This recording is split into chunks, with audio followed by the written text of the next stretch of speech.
Hello, good afternoon. ICT and HE, kamusta naman kayo? Nakuha niyo na ba yung card niyo?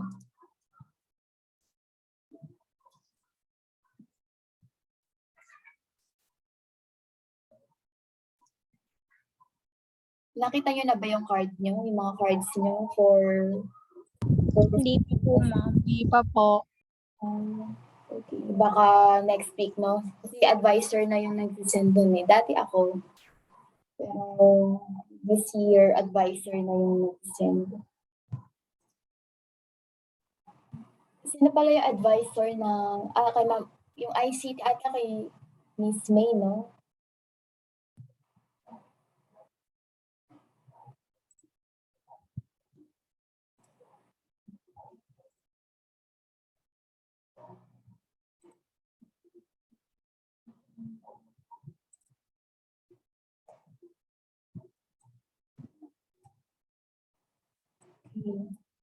So hoping na ma-send na yung grades nyo para kung mayroong mang failing grades, maihabol agad.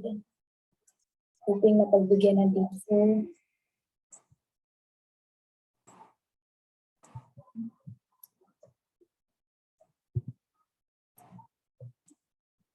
Okay.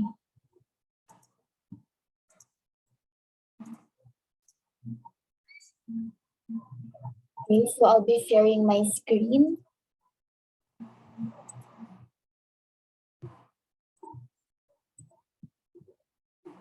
Okay, can you see my screen?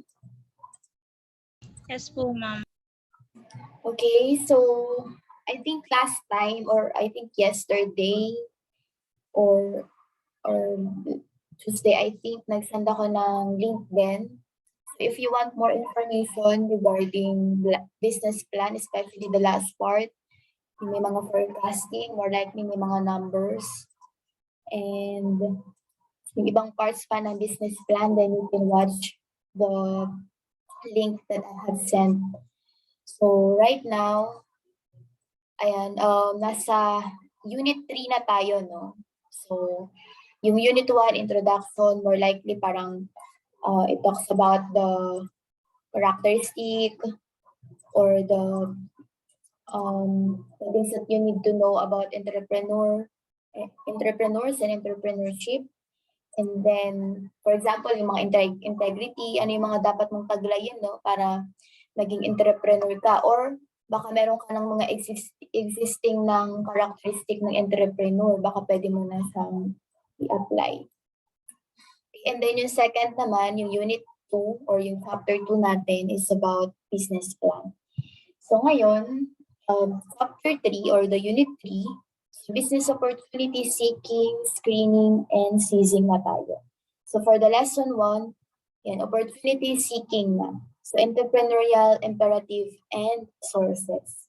Okay, so yun kapag bago tayo magtayo ng business, no? So ang ginagawa natin, nag-o-observe muna tayo sa kapaligiran natin, no? Kung meron bang chances na merong needs ang mga tao, kaya dapat tayo magtayo ng business. Ayan, yung mga opportunities, no?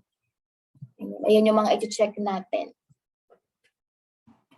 Okay.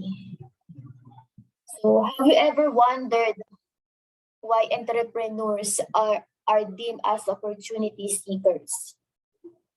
Okay, so bakit daw opportunity seeker, no, ang mga entrepreneurs? For example, lagi kasi nilang chine-check if may existing problems sa community or dun sa lugar nila.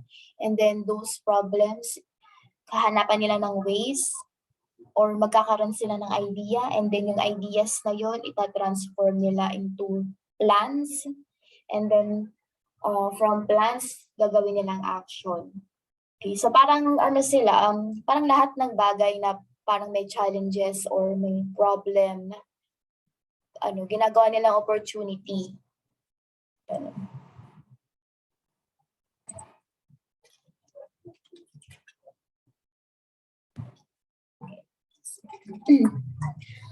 Okay, and then Okay, so at the end of this topic, at the end of this chapter, so we should be able to propose solutions in terms of products and services that will meet the need using techniques on seeking opportunities. Okay, so yon, isipin natin kunyari 2020 pa lang, like March 2020, nagkaroon ng lockdown or parang restriction, bawal lumabas ng bahay.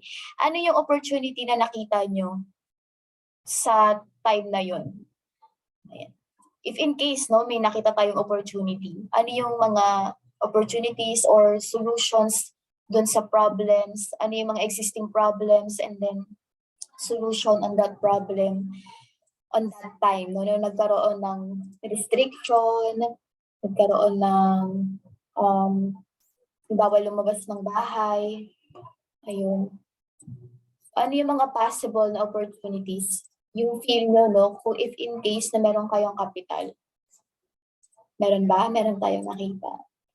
Okay, sabi ni Rachel ng HE, nagkaroon ng online business. Same with Velasquez din ng HE, yan, online business. Parang nung time na yun, no, biglang dumami yung mga nag-o-online business and even yung may mga physical store na talaga na-push sila na mag-create ng online or platform, online platform nila para doon na mag-order yung mga netizens, no, na affected on that time. Pero mostly naman lahat affected, di ba? Yung tipong isa lang yung pwedeng lumabas, yung representative lang ng bahay, yun lang yung pwedeng mag-grocery, and the rest hindi na pwede. Okay, so aside from online business, siguro isa rin sa naging opportunity is yung mga shipping, or yung, for example, yung mga Grab, ayan, yung mga Lazada, ang dami ng, instead na pumupunta sila sa mga Divisoria or Baclaran to buy their clothes, na parang mas naging gamit yung Shopee, yung Lazada. And then kapag may gusto tayong i-deliver na mga important things, no, gumagamit na lang tayo ng mga Grab, for example, and then yung iba pang mga nag-ship ng mga gamit.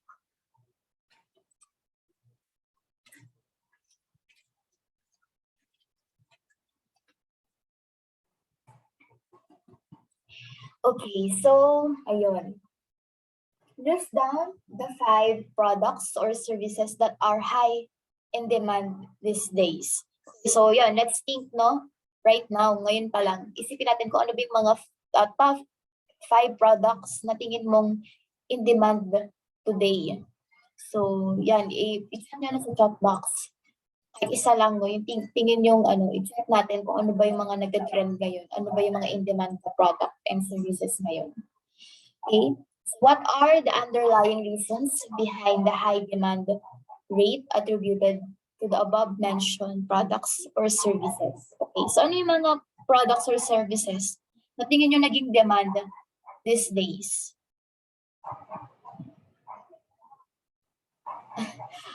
Skincare, face mask, siguro yung skincare, no? Kaya isa rin siya naging parang naging in demand din. It's because yung pag nagsasuot ka kasi ng face mask, di ba, nagkakaroon ka ng mga mask na tinatawag. And meron kasi mga tao na allergic sa pagsasuot ng face mask. So, parang magkakaroon ka pa ng additional na product line for the skincare. Ayan. Anything else aside from face mask? Face shield, no? And face shield, alcohol, sanitizer. Ayan. So as you can see, no, parang may common denominator tong mention ni Darrell James Cristino. Face mask, alcohol, sanitizer, face shield. Bakit kaya, no? Ano kayang reason kung bakit sila naging in demand? Okay, it's because kasi, di ba, nagkaroon ng pandemic. Ayan, tama. It's because nagkaroon ng pandemic and then nagkaroon that we need protection.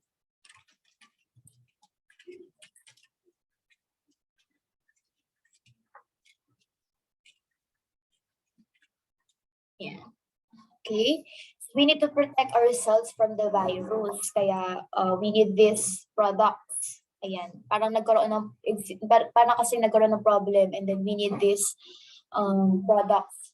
So what are the factors that would greatly affect the purchasing behavior of the consumers towards the said products or services?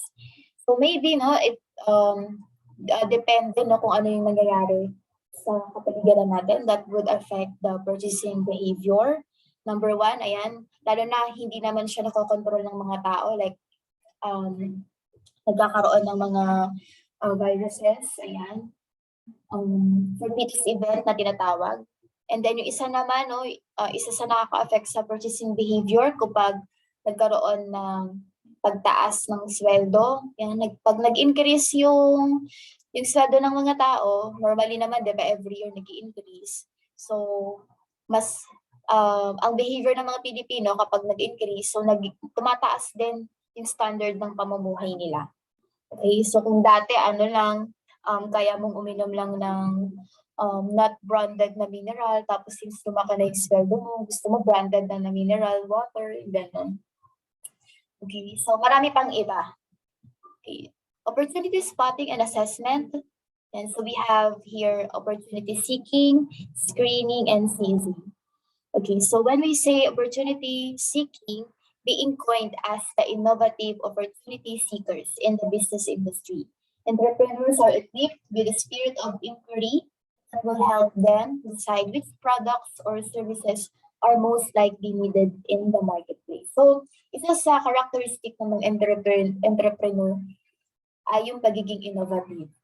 Okay, so ikaw ba yung taong ayaw mo ng manual? Ayaw mo ng masyadong maraming minamanual, ang gusto mo high-tech, kaya mag-create ka ng product na nami-minimize yung mga steps or mas napapadali yung buhay ng tao. For example, dati, di ba, wala pa namang sasakyan. Yan. So, merong nakadiscover na ayaw niya nang naglalakad, ayaw niya nang pahirapan yung mga kalabaw or kabayo, at ang gusto niya mas mabilis yung pagpunta niya sa isang lugar, ganun. And then, ayun, naisip ng entrepreneur na yun na siguro kailangan ko mag-create ng something na mas mapapadali yung pagpunta ko sa isang lugar, no? Na hindi nahihirapan yung mga hayop, ganun. So, ayun yung isa sa characteristic ng entrepreneur. Lagi ka nag-iisip ng bagay na gusto mo ma-improvement. Ayun. Okay, so sources of opportunities, this can be external or the macro environmental sources. So any enterprise, company, or organization is not alone in its business environment. It is also surrounded by an array of factors and forces that help in shaping opportunities but also pose present threats to the company. So isa sa mga sources na opportunity natin is yung outside the organization. So yung external, no? So for example, yung mga consumer behavior, ayan, yung nangyayari sa kapaligiran, yung mga fortuitous event na hindi natin nakokontrol, something. Ito yung mga opportunities or mga sources outside the organization. Ayan. So for example, yan yung demographic. For example, when we say demographic, ito yung mga characteristic ng mga tao. For example, yung age nila. Ayan. For example, sa Japan, no? Alam niyo ba sa Japan, mas marami pa yung matatanda compared sa mga babies. So, sa kanila, no, mas mabenta yung diaper for seniors rather than for those infants. Okay, so depende yon sa lugar nyo, no, kung ano ba yung mas common sa kanila. Economic, for example, kapag mas maunlad yung isang bansa, mas malaki yung sweldo nila, ganyan, mas napapaikot yung pera. So, ang nangyayari, pwede kang maningil pa ng mas malaki or pwede mong taasan yung price ng quality. No? So, depende, yung paggawa mo ng product, depende sa kayang i-afford ng mga netizens mo, ng community. So, socio-cultural, ito naman yung about sa mga beliefs, culture. So, pag may mga, depende sa bansa, no? Kung Catholic, or Muslim, for example, at iba pang paniniwala. Okay, and then technological. Ayan, so kung gaano ka high-tech na ang bansa, no? So dapat kailangan makisabay tayo doon. Ayan. And then ecological, siyempre we should protect also our environment. Sana, no, na ganun lahat ng mga companies. Political and legal. Yes, but syempre meron pa ring input ang mga government. So hindi tayo basta-basta makakapag-create din ng product. So kailangan pa rin ng mga approval ng political and dapat lang sumusunod tayo sa batas. Okay, so ayan, situationer, a group of students intends to put a milk tea shop near their school. In establishing such business, they have come up with the following data to analyze the impact of different macro environment sources of opportunities to their desired business. So demographic, ayan. So nearby residents are mostly 15 to 50 age group. Residents are mostly Filipinos.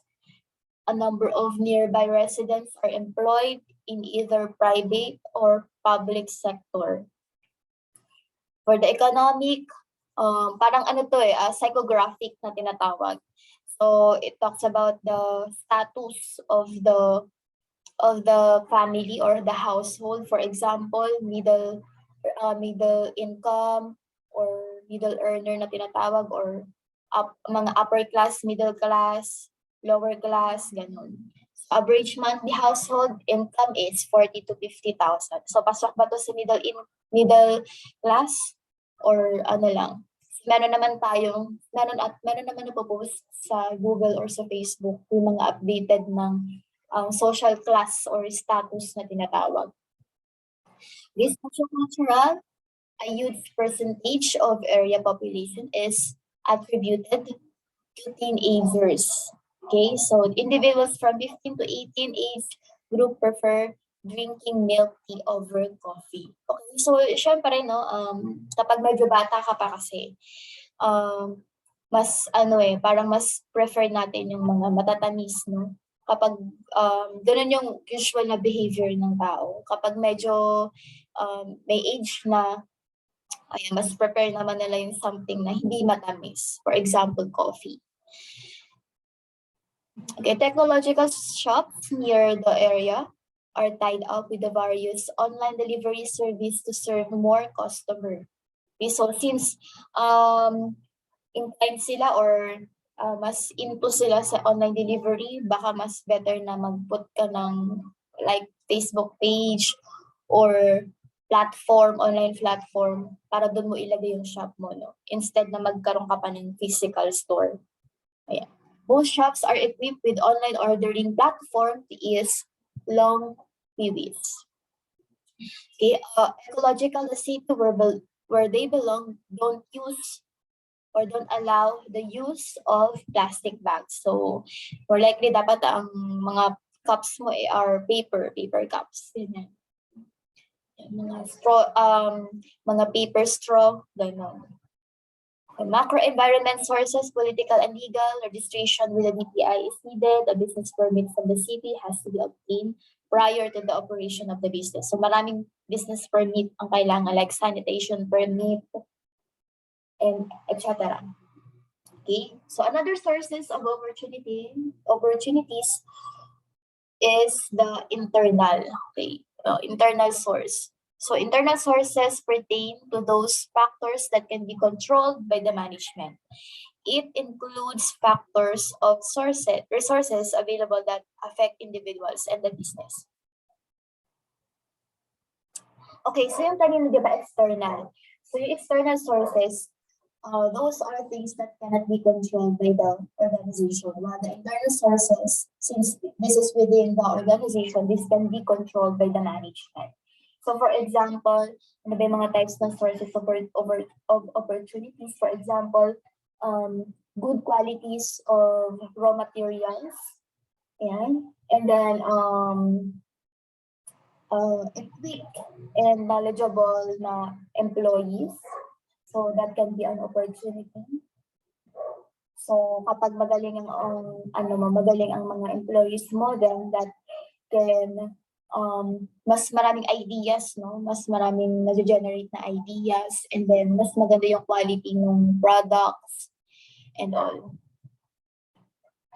Yan. So, 5 micro environmental sources, for example, yung customers and suppliers that can contribute or distribute the raw materials, yung mga resellers, competitors, and general public.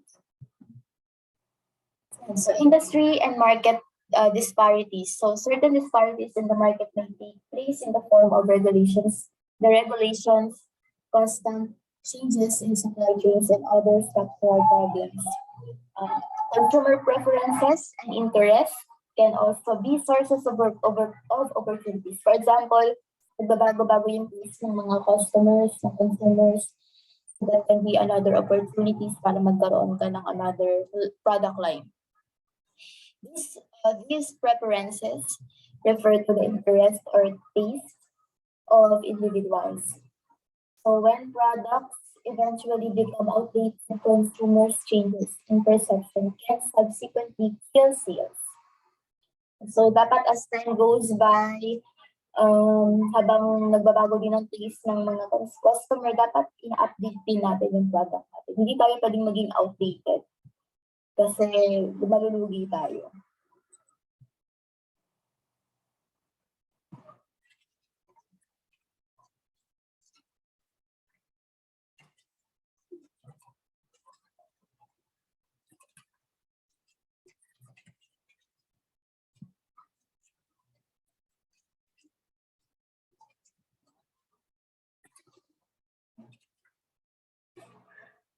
Okay, so technological discoveries and advancement. Continuous advancement in technology can be the source of highly innovative opportunities in the business industry. Okay, so tip as an entrepreneur, you need to think about the means adopted by shoppers when purchasing products. You have to devise ways for you not to fall out from the industry, most especially in today's digital age.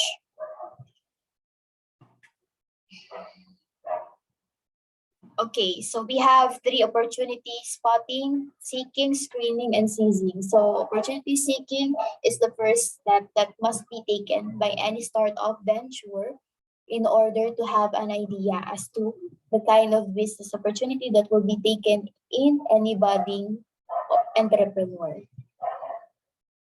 Okay, so we have 2 types of sources, the external and the internal. And another opportunities also, yung mga technology, consumer preferences and interests, and yung industry and market disparities. Okay, so do we have any question about the business opportunities seeking?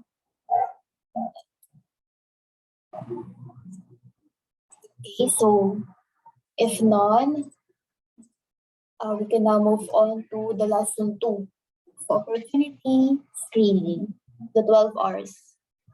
So after learning about opportunity seeking, what do entrepreneurs need to do next? Okay, so next is, after checking all the opportunities, you have already listed down all the opportunities that you have seen in the community. Then the next one is screening. Okay, so you need to check ano ba yung magiging pinaka-priority mo, no? Sa lahat ng opportunities na nakita mo. Okay?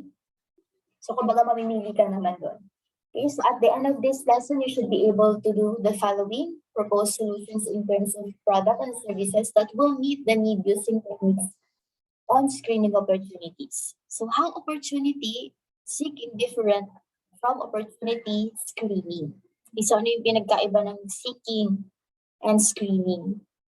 Okay, so why are screening opportunities relevant in entrepreneurship? Okay, so parang after mong mag-gather lahat ng data na kailangan mo, lahat ng opportunities na nakita mo, i-check mo naman, no, kung ano ba yung relevant doon sa business. Kaya for example, meron ka ng existing business.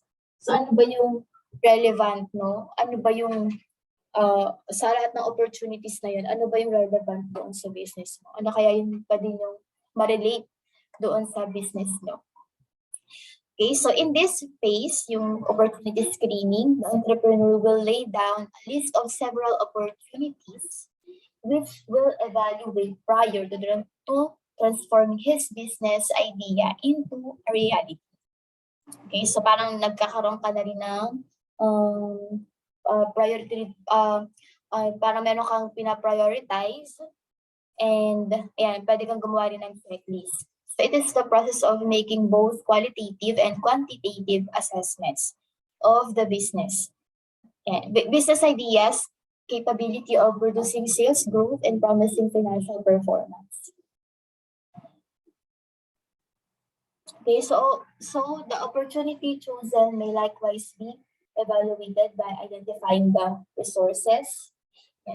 Doon sa mga opportunities na nakita mo, you should check if ano ba yung mga possible na resources na pwede mo magamit para dun sa opportunity na yun. And analyzing capabilities. So kaya ba ng business na gawin or kaya bang punan ng business yung opportunities na yun? And evaluating competitive advantage. So just checking if those opportunities can be your uniqueness or competitive advantage to other competitors. Developing strategies. Mag-list down ka na ng lahat ng techniques and plans mo. And then, kapag na-implement mo siya, you'll check the feedback of the consumers. If nagustuhan ba nila, tumaas ba yung sales. That can be an indication if successful yung plans natin. So why is there a need to evaluate opportunities?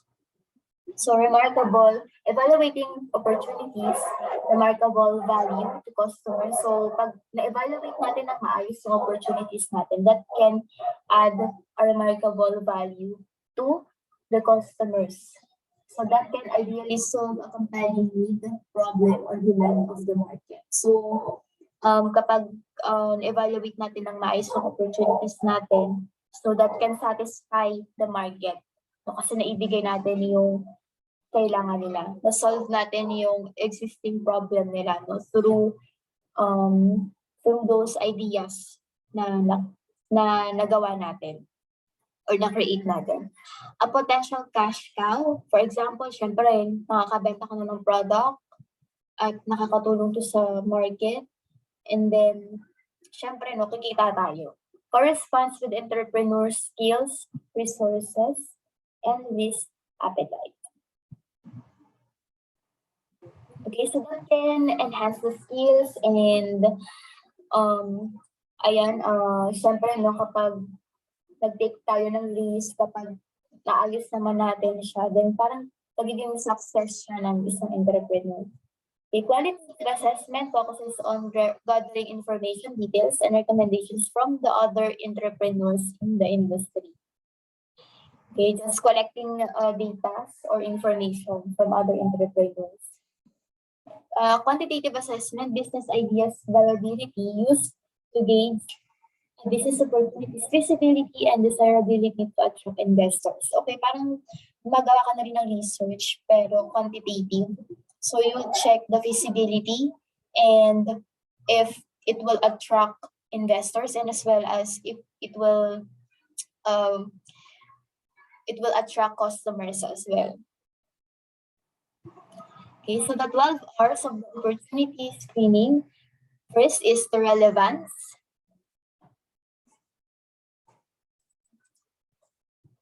And then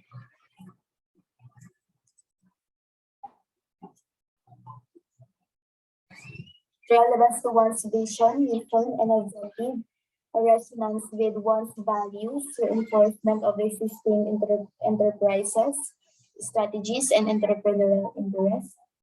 Revenues, responsiveness to customer needs and wants, reach, range, and revolutionary impact. return, relative ease of implementation, resources required, and risk. Okay, so what are the criteria of factors can you add when screening various of business opportunities? Okay, so aside from these, so I think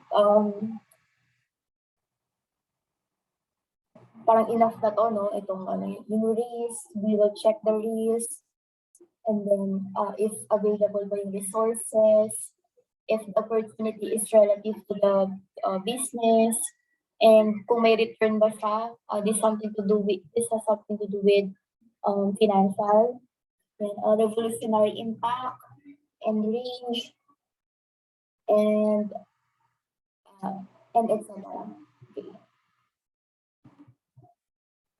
Okay, so for example, an entrepreneur is planning to partner up with a school under an exclusive distributor agreement whereby the entrepreneur will be the exclusive distributor of homemade cheesecakes in the school cafeteria. He used the following opportunity screening sample matrix in assessing the viability of such opportunity. Okay, so yun, ito yung mga criteria niya. Yung 12,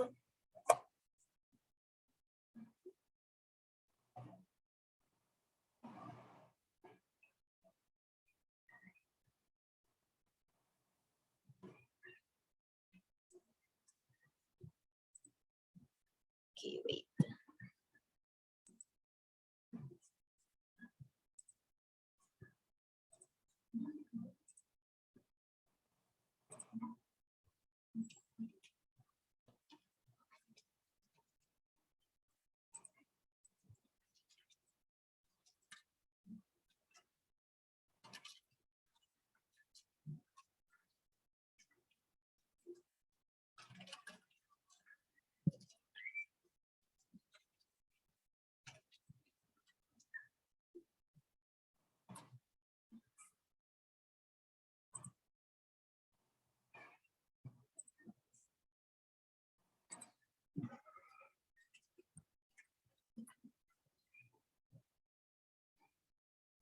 Okay.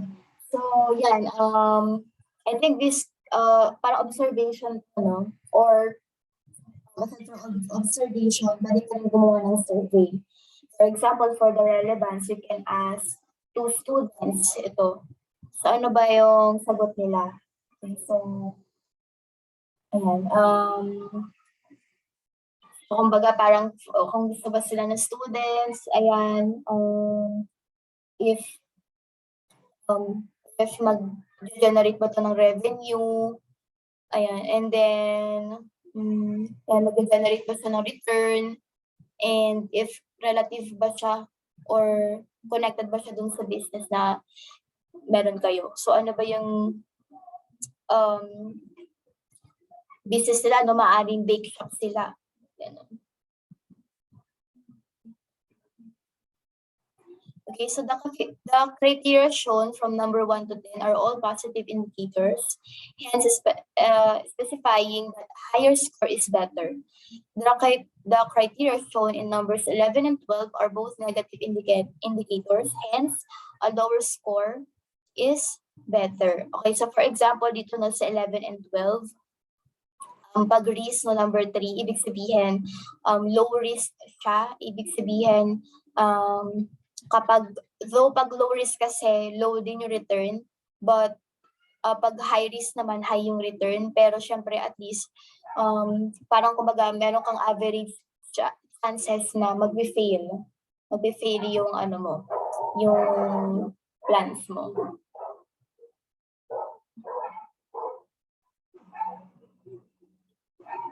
Okay, so again, opportunity screening is the process where the entrepreneur will lay down a list of several opportunities which will evaluate prior to transforming his business idea into a reality. So the 12 R's of opportunity screening are the following: relevance, resonance, reinforcement, revenues, responsiveness, reach, range, revolutionary impact, returns, relative ease of implementation, resources, and risk. Okay, so any question regarding the screening?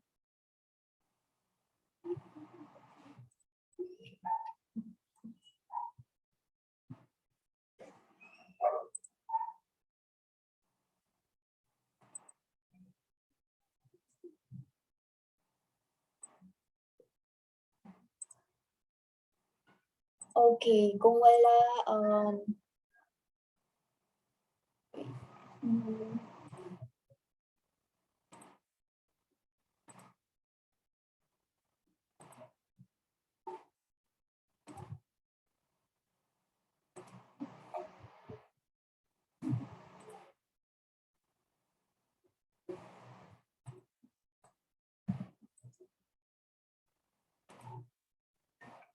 okay, so lesson 3 tayo.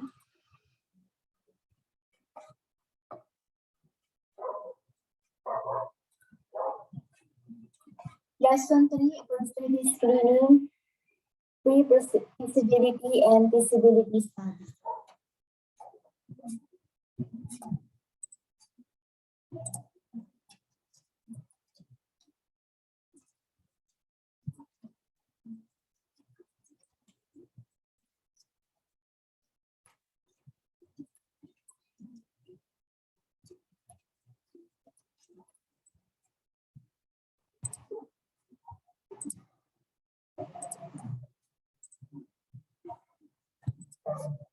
So opportunity screening, pre-feasibility and feasibility study. Okay, so I think you have already heard kung ano ba yung mga feasibility study. So dito sa feasibility study, check natin kung realistic ba or possible ba yung product na naiisip natin. Okay, kung kikita ba yung business, ayun yung mga chine-check natin. So in what ways can an entrepreneur solidify the development, execution, and growth of any business ideas?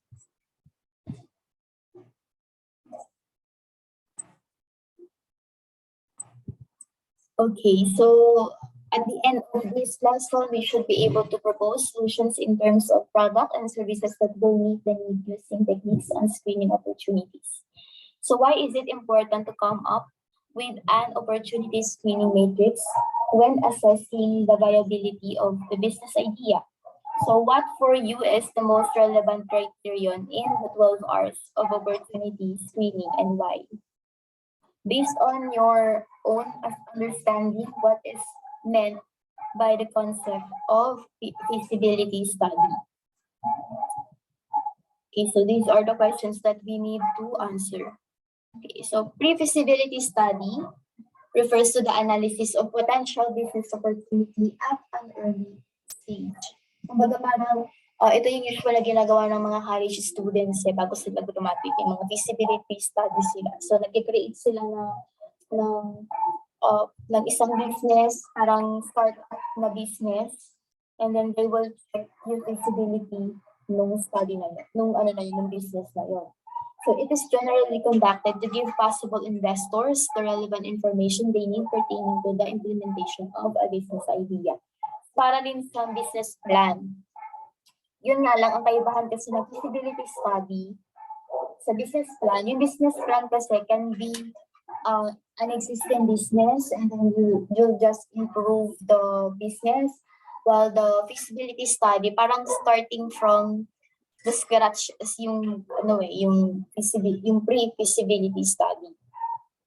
And mostly focus sila sa product. Yeah. This study is considered as a crucial aspect of opportunity screening, for it is designed to give an overview of the aspect of logistics, required capital, challenges, and all other details significant in pursuing an entrepreneurial decision. Okay, so entrepreneurs conduct this type of study to determine whether a full feasibility study, which is relatively more costly, must be undertaken or not. So medyo magastos din yung paggawa ng feasibility study kasi nag-research ka dun . So ang dami nyo rin tinetest. Ang dami nyo rin ini-investigate. Entrepreneurs also make a pre-feasibility study to collect various pieces of information before making good investments into different tasks such as acquiring permits, gathering resources, hiring staff, and purchasing person equipment. So ito mga to, yung mga hiring staff, purchasing person equipment, gathering resources, nakalagay din yan sa feasibility study. Parang ano yun magkapatid din sila ng business plan. So hindi lang about product, you should showcase din yung management or human resource, yung marketing side, yung financial side. Yan, kung kikita ba ang business, kung available ba yung mga tao na kailangan natin. For example, yung qualification na kailangan para magawa yung business na yun, available ba? So checking the resources, and available ba yung mga raw materials na kailangan natin, baka hindi naman siya available. So magiging hindi siya magiging feasible.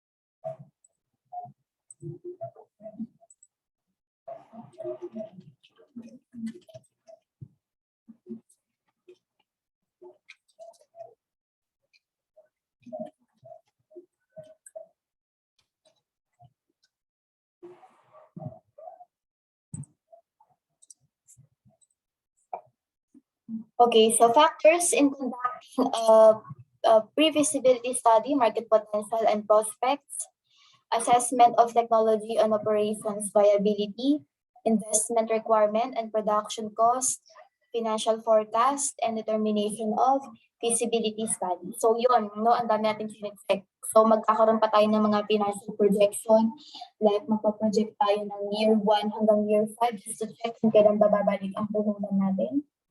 Investment requirement, gaano ba kalaki yung capital na kailangan natin? Saan tayo kukuha? Sa bangko ba? Or we can, as investors, assessment of technology and operations viability, and market potential and prospect.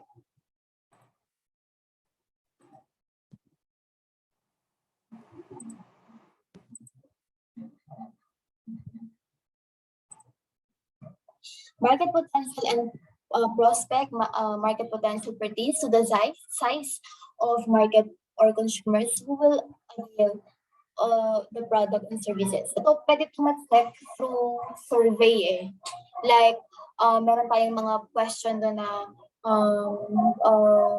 will you avail our product if in case that we will start a business? Yes or no. So we will check no kung ilan ba yung nag-yes. And then, kunyari sa Las Piñas, ilan ba yung population nun? Tapos kunyari 80% yung nag-yes. That can estimate kung magiging 80% ba ng population yung mag-a-avail ng product. Ganun. Usually naman galing, yung mga numbers nito galing sa survey form. So as a situationer, an entrepreneur is planning to put up a photo printing shop in an area surrounded by schools, colleges, and universities. Since photo printing services are usually availed by the students and employees, the following data gathered from 485 respondents. Kung baga itong 485 respondents na to, representative to nung city na yun. Okay, or ng school na yun. To determine if the number of his target market in such an area meets the objective of his proposed business. Okay, so ito yung mga maaaring naging question niya. Ilang taon ka na? Ganyan. Sa student and then employees. So the conclusion, the entrepreneur was able to conclude that his proposed business of putting a photo printing is set in the said area is viable since 38% of the total respondents are students, and whereas 51 of them are currently employed. Okay, so since yung mga employees daw and mga students kailangan nila ng photo printing, and then yung lugar na yun is composed of students and employee which are 38% and 51% respectively, then parang ano na siya, kumbaga parang feasible, no? Possible yung business, yung pagkatayo yung business. Assessment of technology and operations viability in the entrepreneurial aspect. Technology assessment or technology evaluation takes into account the various implications of technology or innovation for a certain business activity, which often involves technology selection. So assessment of technology specifically aims to pinpoint if technology along with its application areas can generate a successful business in the future. Okay, so normally naman, no, gamit na gamit ng technology ngayon. Sa lahat ng bagay na lagi may technology. Investment requirement. In all businesses, it is important for an entrepreneur to assess the amount of money needed to be able to start a business opportunity. Magkano ba yung capital na kailangan natin at saan tayo kukuha? Anong klaseng investment?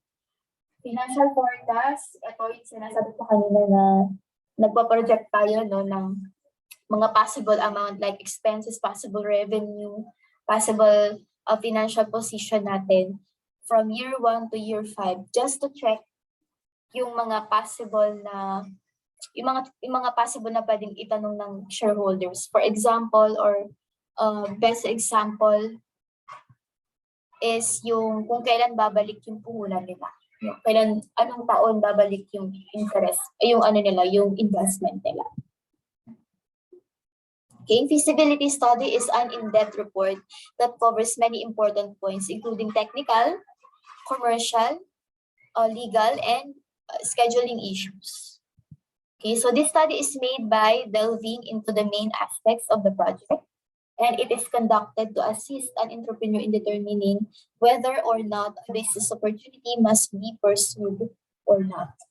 Okay, so remember, feasibility study can be defined as comprehensive analysis of the practicality of the desired business based on several factors such as marketplace, industry, competition, technology, and other financial resources.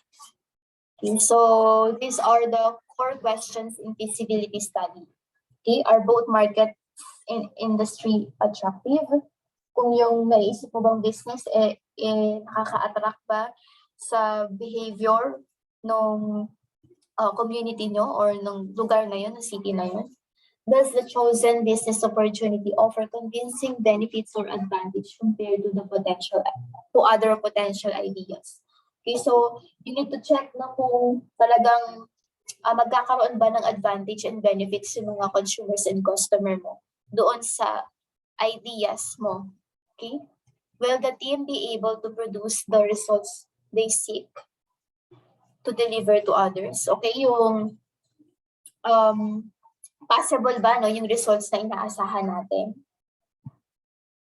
Okay?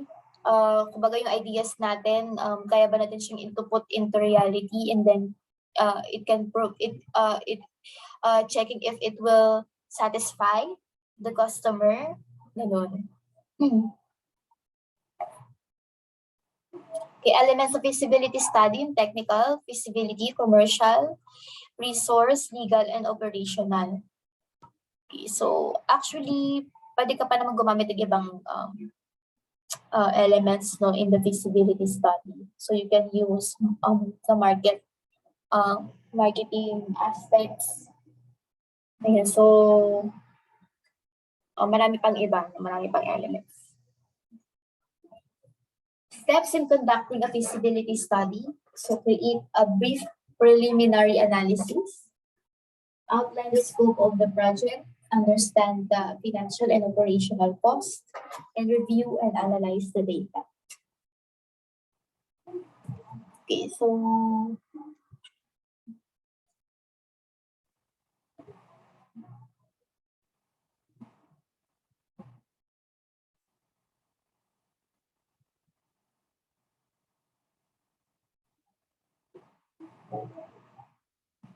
okay, so again, no, the pre-feasibility study is designed to give an overview of the aspect of logistics, required capital, key challenges, and all other details seem dignified in pursuing an entrepreneurial decision. So most likely, mas cost ito compared dun sa feasibility study. So yung feasibility study kasi, kumbaga, parang bago ka kasi makagawa nun, kailangan mo muna ng pre-feasibility study. Yan. So kumbaga pag in-actual mo na, then pwede ka rin mag-create pa ng another feasibility study. Yeah. So feasibility study is an in-depth report that covers many important points, including technical, yung legal, commercial, and scheduling matters. Such a study aims to address questions concerning the viability of a business opportunity and how much it will cost, or whether it is able to follow the rules and regulations set by the local and national laws.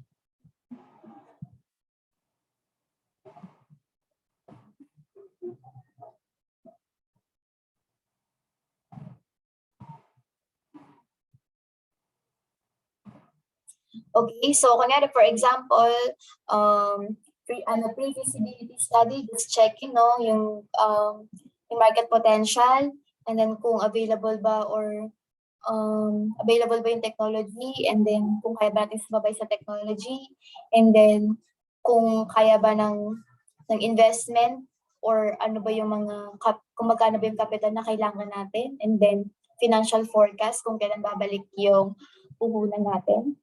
And then kapag tingin natin, no, dito pala sa pre-feasibility study, i-approve na siya, then we can proceed to feasibility study. So i-list down na natin lahat ng plans natin. Okay, pero minsan, no, kahit na nag-pre-feasibility study tayo, sa feasibility study, possible pa rin, no, na meron pa rin tayong nakikita na baka hindi siya possible, gano'n. Okay. Okay, so any question before we end the discussion, before we end the class? Okay, so I think if none, then pwede na tayong mag-end. Pwede na, dismiss na tayo. Class dismiss. So thank you guys. So see you next week. Pakasundo kasi dahil holiday bukas. So walang research. Okay, so thank you everyone. Thank you HE. Thank you ICT.